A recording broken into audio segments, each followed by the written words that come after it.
Can I have Fortnite for Christmas? No, little Timmy, you're getting on Thomas Top 10s for Christmas. Suck it up and deal with it. That's what Santa brought you. You were mildly nice in this Christmas. You weren't bad enough to be naughty. How does Santa bring a kid a top 10s list? Is it just this episode burned onto a DVD? Well, I don't know how Santa does it, but we know how to. How's it going, everyone? Welcome to the Christmas episode of Thomas Top 10s. Today, we are going to be taking a look at the top 10 naughty list characters in Thomas. Yeah, so basically, an important caveat for this episode. We're not going to put the most obvious characters at the top of our lists. Like, we thought about this, and I feel like everyone can agree that the characters that would end up at number 1 would usually be like Diesel 10, Diesel, Harry Bird. Those types of characters that are just really, really evil characters. It would just become a top 5 villains list, and who wants to see that? You clicked on the video for the top 5 naughty list characters. Yeah, and it's like, say Diesel 10 isn't really naughty. He's just insane and wants to murder all the steam engines. Yeah. So that's really a lot further than naughty. So we're looking for naughty characters. The ones that kind of ride the line between being a bully and being a villain. Right before we get to that villain marker, that's what we're doing. We're more looking for the bullies, the characters who are naughty, those sorts. So, without further ado, what is your number 5 naughty character? My number 5 is a really boring, dry answer, but I had to put him on the list anyways. It's Class 40. Interesting. He fits all the quota. He's not really evil, per se, but he's just kind of like, well, at least you're all clean. It's kind of a compliment when you think about it. So he's a real jerk. It's interesting. I considered putting Class 40 on my list, but I considered him a villain, because just any diesel that comes over and just, totally sees steam engines as inferior and wants them all kind of replaced. He literally says, Sir Topham Hatt will scrap you and get engines like me. How do you get more evil than that? It's a really rude remark, but at the same time, he didn't really do anything to put that into action. That's true. So maybe Diesel, he tried to send Duck away. Diesel 10, the claw speaks for itself. But with a character like him, it's just kind of like, he's just kind of a jerk and says what's on his mind. That's true. Yeah, it might be that, he's been taught his whole life to say these sorts of things. However, he wouldn't actually back it up if he had to. Mm-hmm. Like, he kind of just weasels away rather than actually taking a stand and doing what he says will be done. It seems like he might be all bark and no bite. Yeah. So, yeah, I could see him as a naughty character. So what would be your number 5? So my number 5... And I went back and forth on my list for a while. I was really I had all sorts of choices on here. It was really difficult to choose. Because it's hard to draw the line between who's a naughty character and who's a villain. Because I see it more like a spectrum of kind to cruel. You've got Percy on the kind end, Diesel on the cruel end. And there's this big spectrum in between. And the thing is, when you draw the line in between naughty character and villain character, either character on either side of that line is going to be pretty much the same as each other, in terms of how bad they are, because it's a spectrum. It's like a slow, kind of evolution. And so it was difficult to decide where to draw that line, but I think I managed it.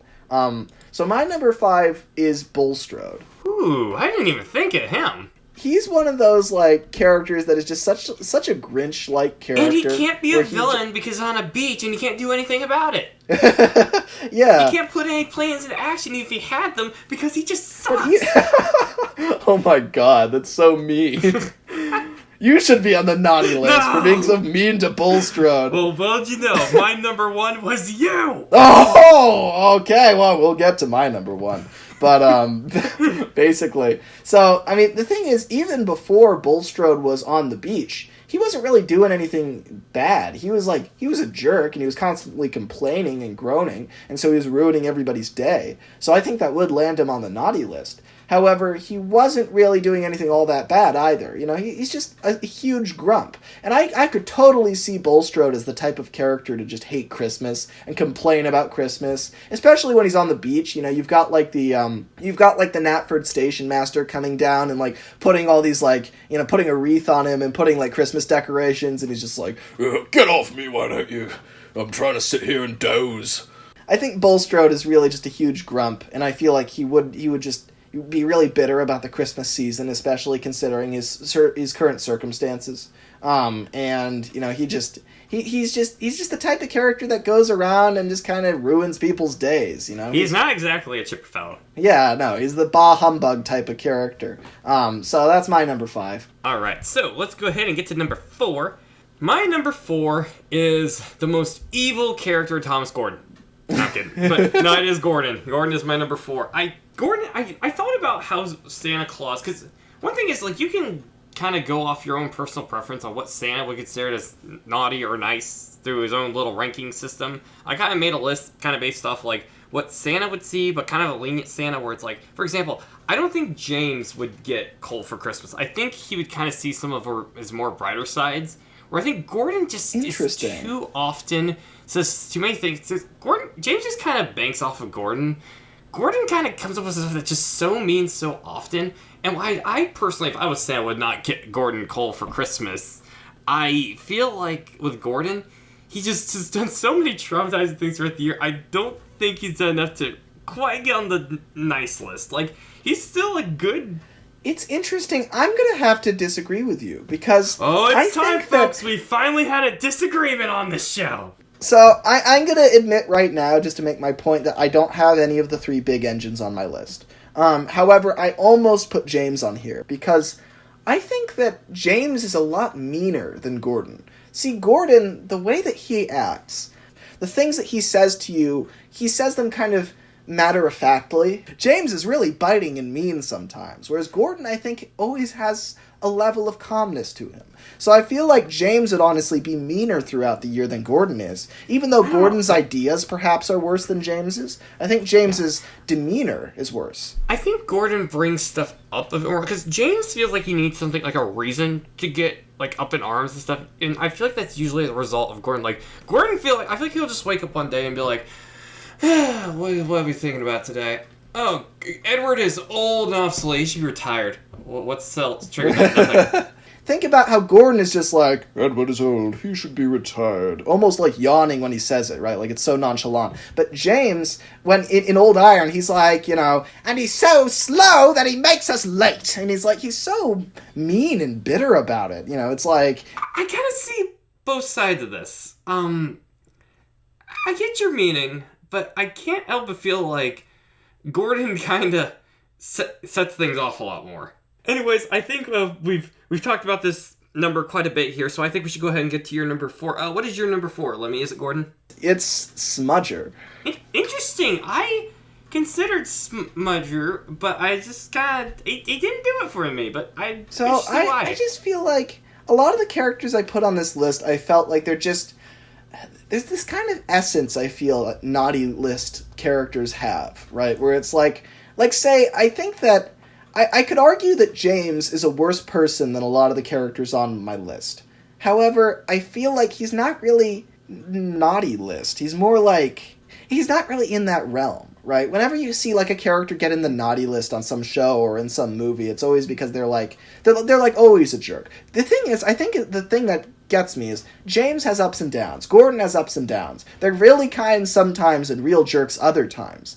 Whereas, like, Smudger, do we ever see a good moment out of him? You know, I feel like he's always a real jerk, you know, like, and he's not that bad, but he doesn't have any of the good to balance it out. So James is kind of neutral when you kind of average out everything that he does wrong and right throughout the year. But Smudger is always kind of this snarky jerk who just is, you know, is constantly causing accidents and never takes responsibility. And so his average, even though he's never as bad as James's worsts, his average is lower than James's. So I think that's what it is, and that's why I would put Smudger on the list and not somebody like James or Gordon. You know, I can actually justify that. I've not put him on there personally because I feel like we don't know enough about his character, and I could see him a lot more in the victim's spot, but I do, if we go off of what we saw, then yeah, he didn't really have a good resume to him by any stretch. He literally laughs. My thinking is for a railway that's that desperate for engines to literally turn him into a pumping engine, they must have given him so many chances and he still wouldn't take them. Duke tried his best to convince him to be respectful. Ooh, that's a good point. think about some of those really high peaks on the Mid-Sodor Railway where that could be really dangerous if you derail. and there's no telling how many passenger trains Smudger took. Probably a lot. Guys, I got a new idea for a train zone crash. I'm gonna recreate that set and have Smudger go off. That's great. But, like, most engines, even if they're real rude or real disrespectful, they understand that they are big, heavy machines that could really impact the environment around them if they're not careful. James would never be that careless. Smudger just doesn't care. Yeah, exactly. It's like, James is really alarmed and feels really worried when he gets into a serious accident. However, Smudger comes off the rails and Duke is just like, is like, you should have been more careful. And Smudger's just like, listen, Dookie, who worries about a few spills? That's after the accident. Like, it's not before. Like, James might rush it off. That's the only time we've ever seen something like that. Yeah, it's like engines are almost... I can't think of any other time where an engine tries to justify the accident after it happens and not take it seriously. But Smudger doesn't even care. He's like, it's fine, what's going to happen to me? He could really hurt somebody with that mentality, which is why I think that, he's belongs on the naughty list. Smudger's going up on those high mountains, falls off the cliff, the whole train crashes, text comes up, Merry Christmas. Alright, so what is your number 3? My number 3 is none other than Spam Cam. Interesting. Now, it's debatable of whether you consider this guy a villain or not, but I go back to the Class 40 argument. I feel like this guy was just Class 40 but worse. Like, about as bad as you can get as for a rude character to get without really crossing a line. Yeah. As far as the whole diesel steam engine debate goes. Because he's just Class 40 but worse. I mean, he literally, like in the sheds, like with everyone there, he's just like, it's time we take this railway over. It's like that. Yeah. Which I guess is kind of a villainish line, but like I said, on the chart of how far you can go, I feel like he just misses going into the villain category. Yeah, I'm gonna have to also bring back my Class 40 argument, because I have the same thought here, which is that I feel, but except more extreme, because I think it really depends on how serious they are about it, and we don't really know that. Like, I think you could definitely... We should ask them. Yeah, yes. I think you could definitely make the case with Class 40 that he really doesn't mean what he's saying, and he's been taught that his whole life, but if he actually had to shunt a steam engine into the sidings to be cut up himself, he would not do that. Like, it would be too far for him. Whether that's because he's too much of a coward, or because his morality is better than that. But Spam Can, I'm not sure. I think that Spam Can I would consider too bad for the naughty list, because he's just, the thing about Spam Can is he's, like you say, he comes over to the railway and says, it's time we take this railway over. To me, that sounds like he's serious about it. That sounds like that is his goal. I guess that is kind of more of a maniac term type thing. And yes, we've reached another point where, our next top 10 list will be top 5 times Lemmy has brought up a point about Multi's list and then he changes his mind. Make that a top 5. But, I see Spam Can as, he's less naughty and more ready to scrap all the engines on Sodor. But I gotta say about Class 40... even Santa can make mistakes on who he's classifying here. That's true. Yes, he classified... If these are the people Santa would give coal... or these engines that Santa would give coal... Yeah. Wait a minute.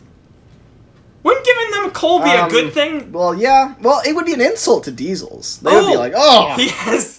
That's perfect, then. Maybe give Steam... wouldn't that be funny? If Santa looks at the Steam Diesel rivalry and he thinks it's so petty that he's like, you know what? I'll give the steam engines oil and the diesel engines coal. And then they'll be like, and almost to mock their prejudices, right? And be like, yeah, if you hate diesels so much, well, there you go. I was going to ask what Santa would do for, the villains that don't even classify as naughty. But no, that's even better. I'll take that. It's interesting that we draw this line, right? Because it's like, the naughty list is an idea that's supposed to be kind of lighthearted, right? Because it's targeted at children. It's like you've got naughty kids and you've got nice kids. And you never have a kid that goes and says, I'm going to destroy all my classmates and conquer the world. That doesn't happen.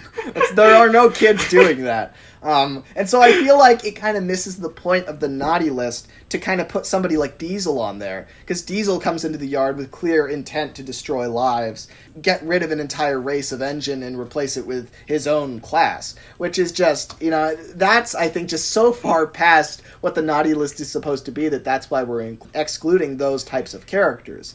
However, it's interesting because, like, if you were including everybody, there are some characters that would obviously be at the top. Yeah. Well, if any of you have ever watched the Powerpuff Girls, there's like the permanent resident naughty list in one of the Christmas episodes. I kind of want to see the Thomas equivalent of that. Yeah. Who all's on that list? All right, so my number 3 is, this is an interesting one, Max from the pack, but not Monty. Really? Do tell. So, maybe I have this reversed because I haven't watched the pack episodes in a while, but I feel like Max is the one who's really the, like, inconsiderate jerk. And Monty kind of goes along with what Max does because he arrived second.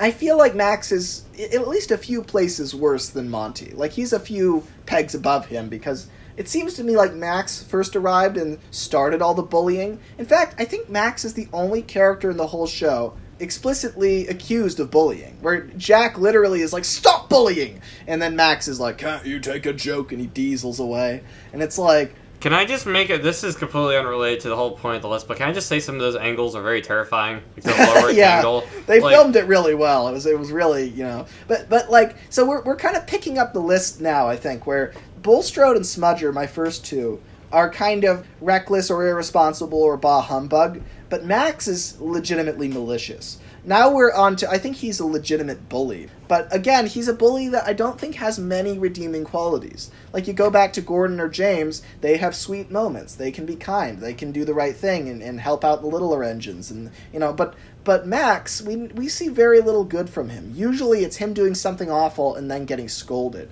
And I feel like because Monty arrived second, he's probably... I don't know how Monty would act if Max hadn't been there first. Maybe Monty would have been kinder, or at least would have been maybe more begrudging, but he wouldn't have been as malicious. He would have been a very good citizen. You see his bed of the truck would have flowers in it, and he'd spread it around for all the children. Yes. Oh my god. But yeah, so I feel like Monty would maybe be my 6th or 7th, because I don't consider him as bad as Max. But Max, I feel like he was the first bully of the pack, and it shows. So that's my number 3. The first bully of the pack wouldn't be the last. So now for my number 2, and this is the one I've wanted to talk about the most. My number 2 is Jeremiah Joblin. He's a jerk! I mean, like, the train is literally stopped, and all he has to do is give them a bootlace, and he's like, I won't. Like, why on earth would I give my premium quality bootlace? Does he have, like, a bootlace collection? Is this just, like, a very sought-after thing? Does he have, like, some niche? Yeah, no, he's the epitome of, like, a Grinch-type character he's just a kind of a bitter old man who won't help out people in need and even spare the smallest expense. So what's your number 2? So my number 2 is George. Now, I feel... Okay, you know what? I would have to disagree with you. Oh! I would you put now? him in the villains category. Oh! Okay. And because in Thomas and the Magic Road, the greatest cinematic masterpiece to date, don't you deny it, in the original script, he was a villain who redeemed himself. Okay, my point is falling apart. But still. I think George I see as very dumb and very angry. And I feel like he's just got these few things that he really... that really have an impact on him, that really just grind his gears. George, I feel like, would be the type of guy who, like, if you had, like, a canned soup and they changed the label, he would get really mad and outspoken about it. Yeah. He reminds me of a grumpy old man. I think he's just kind of a very volatile, angry character who just has a bunch of things. He has a bunch of very serious pet peeves. And one of them is just the railway. He's just like, if you asked him to describe why he hates it, he wouldn't be like, oh, well, it takes business away from the roads, and it's inefficient. He wouldn't say any of that. I think he would be like, oh, I just hate the sleepers, and all the trains, and all those wagons in a row. Why do you need so many wagons, train? Why do you need that many? You could have 2, but instead you've got 15. I don't get it. And then they're always late to the station. I mean, I'm always late too because I'm so slow, but I hate it when trains do beside it. the point. I have an excuse. I wasn't made for high-speed travels. They were, and they still suck at it. It's just like, I think it's just a very irrational, angry hatred, and it's not actually founded very deeply in any real philosophy. And so because of that, I feel like he's not really an evil character. I look at Class 40 and Spancan, and they actually believe a really corrosive, evil ideology. But George, I think he just hates the railway, but like for no real tangible reason. He's just an idiot. Yeah, he's just an idiot with a lot of pet peeves, and I feel like you could turn him around. And then once you did turn him around, he would be like equally angry at the opposite side, and then he would be like, "Oh, I can't believe that all these road vehicles hate the railway so much." And then, like, he's just. I would love to see that. Like, his character gets flipped after some big redemption, and then he just goes and becomes the same character, just flipped. Yeah, I could see that. And the interesting thing is, I think, like, I really think that George, he's angry about something else. I don't think it's the railway, really, because he's got too much pent-up anger there's some other thing, I think, where his anger is coming from. And he's just using the railway as kind of a thing to vent at, because it's easy to, but, like, really, maybe he's angry that he's so slow. Maybe he's angry that, like, something like that, right? Where it's like he's got some other personal problem. Now I'm picturing George with the jet engine. Oh my god. I have no regrets. Alright, my number 1 is an interesting one. And it's kind of not just one character. Huh. For this one, we talk about categorizing villains, and you think about, like, they have all these beliefs where it's like they're evil. They know that they're gonna do something really bad. Like, they know the consequences. They're in complete understanding. Yeah, their crimes are premeditated. It's not just a random occurrence. It's like something they legitimately care about and plan. They know it's kind of extreme, but they think like this is something for the cause. Yeah. But you don't get that with the troublesome trucks. Oh. Or Scruffy. They're just, I didn't look at them over think there. about... They're a bunch of fools. They're completely lost in their own cruel, sick game. They don't realize that they're the naughtiest characters on the island. I didn't even think about that. It's like, I totally... Yeah, of course they would be at the top of the naughty list. I'm even categorizing the TV series interpretation of Scruffy in there, because he's about the same. So my number 1 is Scruffy and the Trucks. I would agree with you that I would also make that my number 1 in hindsight.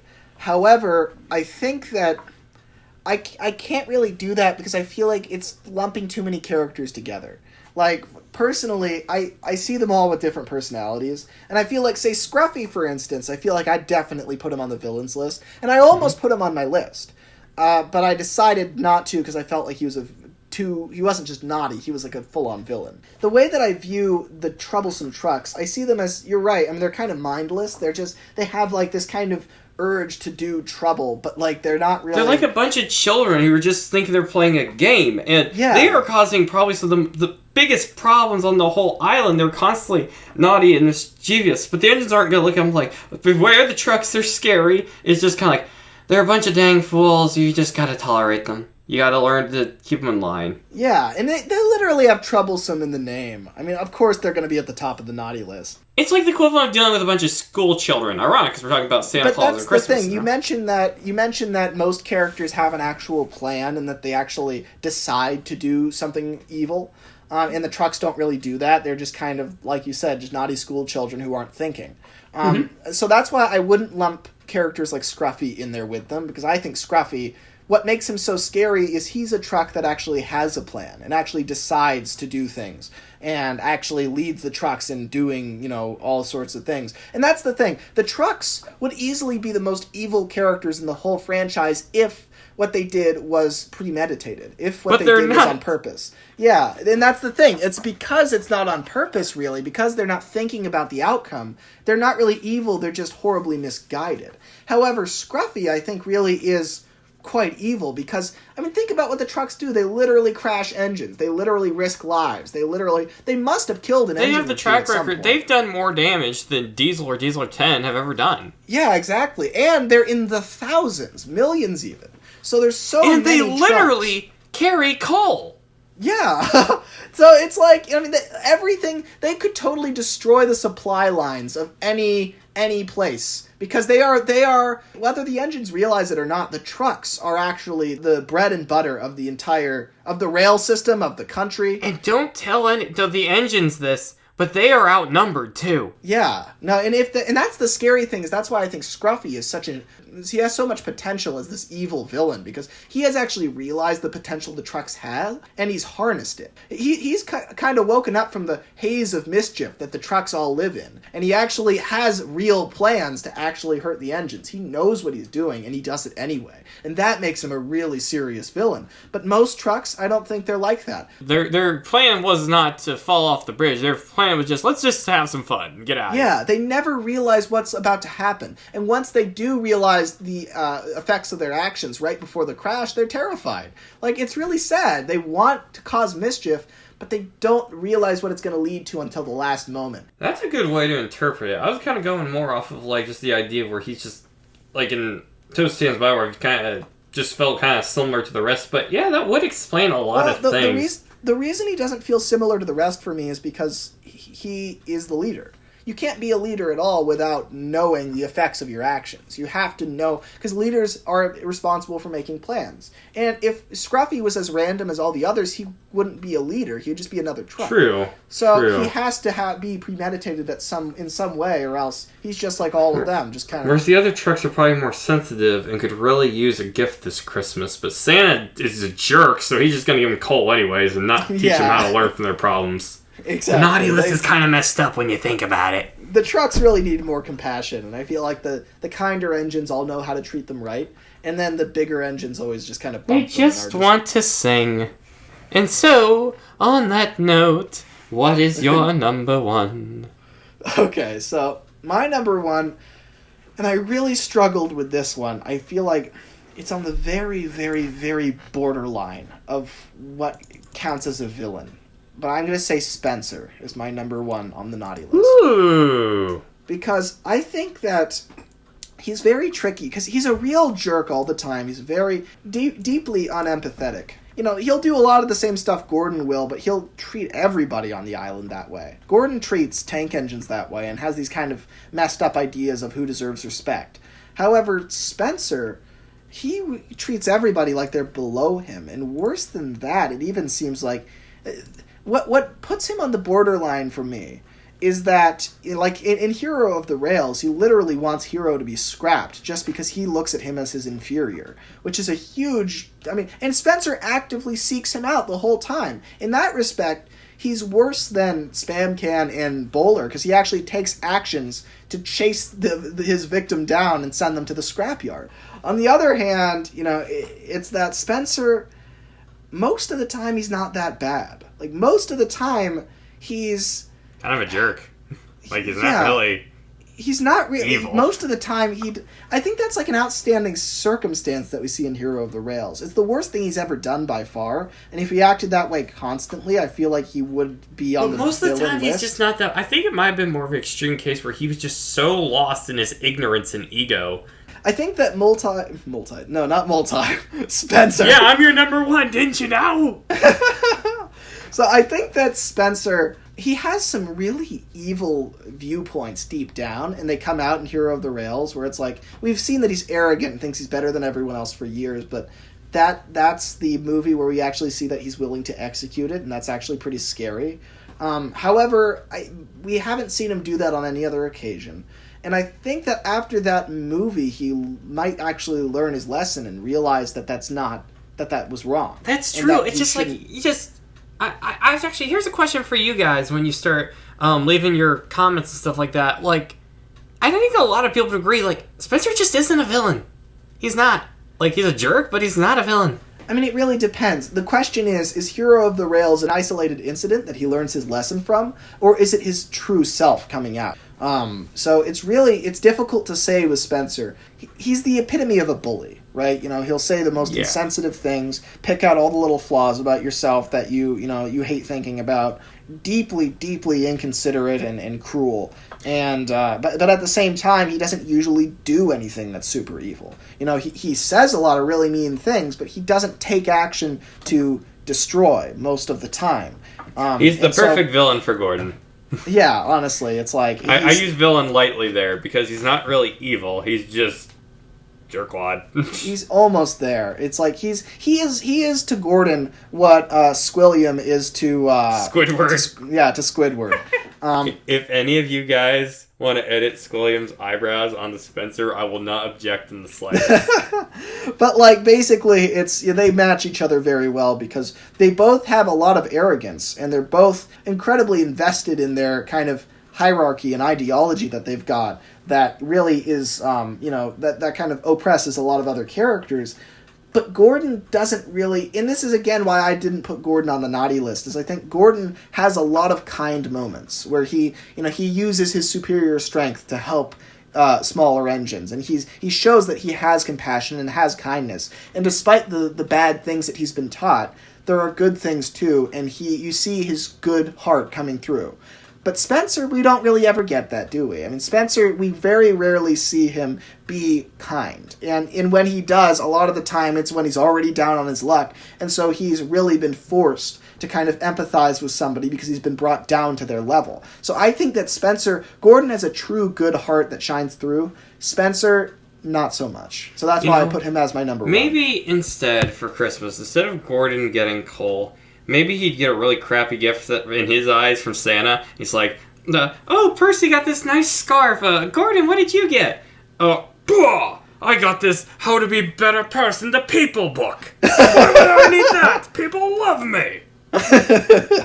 Oh my god. Yeah. But I think that's going to wrap up the list. Please be sure to let us know your top 5 naughty characters, and everyone has their own interpretation of who they consider evil or naughty or whatever. But yeah, this was a good list to do.